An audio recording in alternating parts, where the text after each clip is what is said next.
Alright guys, so I jumped out of bed this morning, went and had a shower, made my morning coffee, sat down, checked my phone, and first thing I saw in my news feed was Marc Marquez announcing that he's returning for Portimao. So I thought I'd jump on here, have a quick chat, and then do a bit of fantasy MotoGP stuff that I've been meaning to do since the end of the last race. But I've had a bit of a mare this morning, so I thought I'd jump on. I had a bit of a chat to the camera about Marquez's return, and I screen captured all my changes that I wanted to make on the fantasy MotoGP for this week and had a bit of a chat about it. But as you can see, I have 0 of 1 trades remaining there.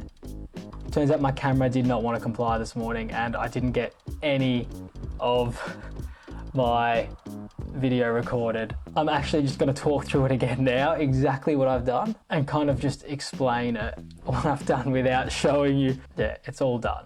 I've done it already. The first thing I did was get on and talk about Marquez. Big return for Portimao. I was predicting he'd be back for Catalunya.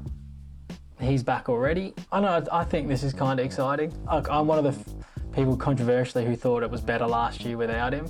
Not because we don't want to see the best riders out there, but just because it threw up such an unknown and the season was so exciting. We had so many different winners and all that stuff. So, but I don't think his return is going to mean obviously straight back to what we had before. So I think it's going to be a bit more interesting than that. And also it raises quite a few more questions, even more than what we already would have had for this round, because there's so many unknowns with Yamaha and Suzuki and Ducati. Where are they all at? Is KTM going to come good now that we're just not at Qatar? Like, we've had the smallest sample size of all time of testing and having 2 rounds in Qatar at the one circuit, which just completely is horrible for some bikes and great for others. Now there's another spanner in the works. Look, Mark's not going to be pushing straight away. There's no way he can afford to have a big crash, or any really.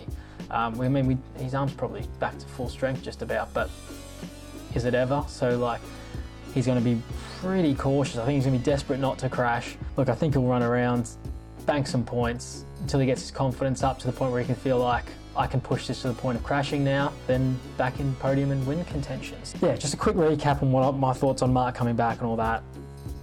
And then I jumped into my fantasy stuff. But look, I've got to talk through what I've done here, because the big question is, do you put Mark straight back in?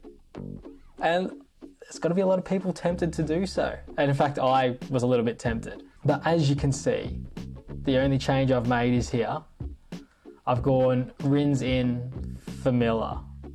Now, I could have backed Miller in, could have backed him in. I do think he will come good at some point, but that's the only trade I've made because you can only make one. Now, another question I raised was, it says 0 of 1 trades remaining, and here it says 2 of 3. So obviously that's for the full season, the boosters. I hope that's not just 1 trade for the season. If anybody knows that, let me know, because otherwise I've just made my trade. And if it was 1 trade left for the rest of the season, I don't know if I would have gone Rins. I mean, I don't know who I would have gone, but maybe Marquez.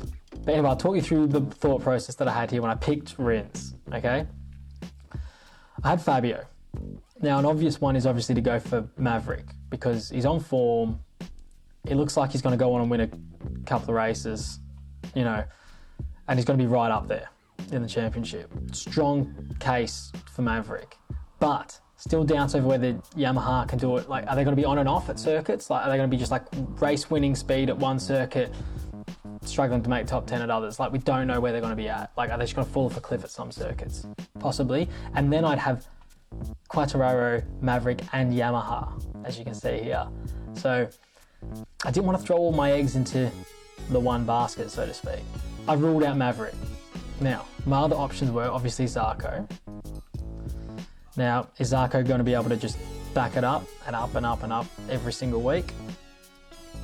I mean, I hope he does. It'd be great to watch. I just think sometimes when you're on the satellite bikes, it can be a bit up and down, compared to, like, say, a consistent front-running Suzuki factory or Yamaha or Ducati. If Bagnaia and Miller come good, there was a bit of doubt there. Although, still a great choice. If anyone's gone for Zarco, I think you'll do well. The next option was Bagnaia. Now, lead factory rider at the moment, and if you're considering Zarco, I think you should be considering Bagnaia as well. I think at most circuits, he'll be on that level. I mean, just didn't have podium pace for the second race, but stands to reason that he would have at most places. And then obviously keeping Miller is an option too. But for the sake of keeping it interesting, you know, we're going to change it. Also the arm pump surgery, so at least for the next race, he might be a little bit off as well, won't be 100%. So you're waiting then until round 4 for him to really come good. We've got to keep pace with the front guys in the league, all right, guys? Which left me with 2 more options, other than Marquez, because obviously Marquez is an option, but we're not going to go down that route. The last option was one of the Suzuki boys. Now, I made the point that I would probably have more confidence in Mir, and that's because, look, he bungled the final corner in the first race, probably should have come second. So that's the sort of pace he's at, second place pace, right, for that race. And we're not expecting much from Suzuki there, right? Came 7th in the next race. You know, the incident with Miller, which, by the way, how that didn't get a penalty, I'll never know. Kind of must have lost a bit of confidence, didn't want to push then, just turned it into a damage control situation, got 7th, banked his points, ready to go the next round. Rins, who was my pick to be the better of the two at the start of the season, doesn't fill me with as much confidence. I don't think he had that pace at any point over the 2 races, but consistently kind of sixth and a 4th. I mean, there's improvement there, whereas Mir went the other way. And also, the main reason that I picked him over Mir, because I did narrow it down to the Suzuki, was I did want to get the variety and diversification of having not all the same bikes, right? And I've already got a Ducati in my B team with Bagnaia, and I've already got a Honda there, and I've got 2 Yamaha options there. So in my gold team in the old A squad.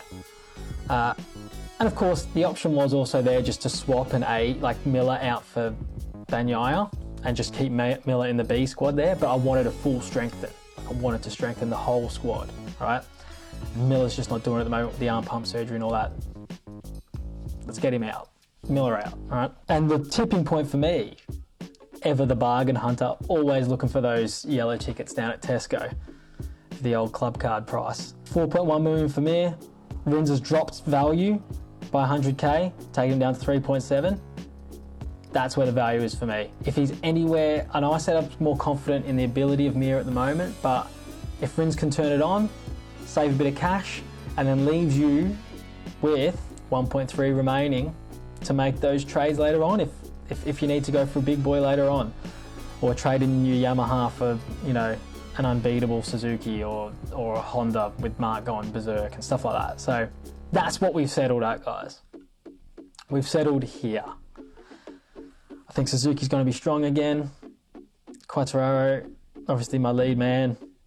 Yamaha, doing bits. Poland Reserve, Pecco doing well. And then I went and had a look at my leagues. As you can see here in all these leagues that you just get automatically entered in, or that it recommends you enter in.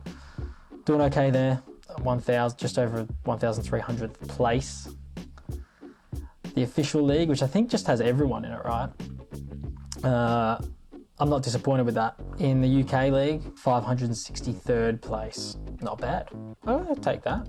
Out of 6,100 players. And this one here, guys, is for the Love of MotoGP League. This is a podcast for the Love of MotoGP that I think if you're on Spotify or whatever, wherever you get your podcast from, go check these guys out. Really cool podcast.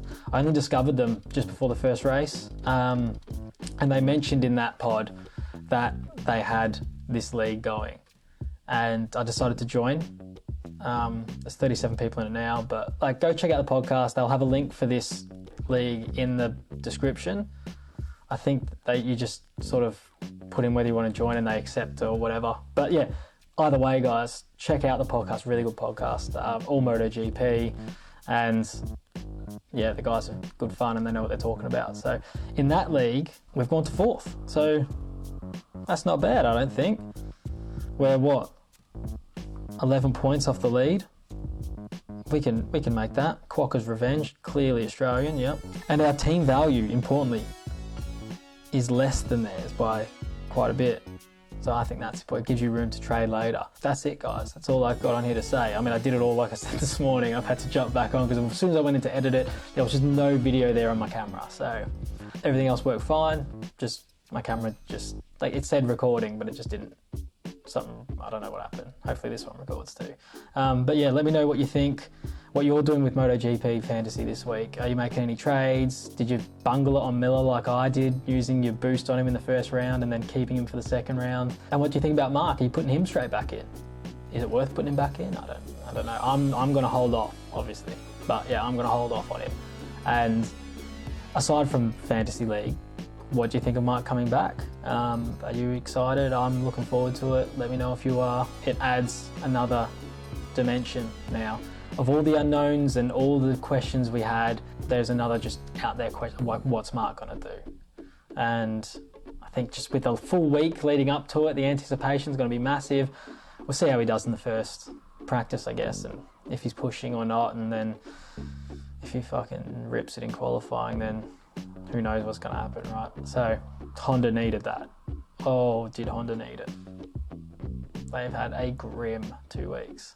I wonder if that has anything to do with it, actually. But it would be, if there was pressure from the factory there. There might have been. There might have been. Anyway, guys, enjoy your week off. I'm going to enjoy what is the most temperamental weather ever here in Manchester today. It was snowing this morning when I filmed the first one, and now the sun's out. But yeah, enjoy your week off. I'm gonna relax and try and get another video out before the weekend. So yeah, keep an eye out. Hope there's another one coming. And if there is, we'll see you on that one. Have a good weekend.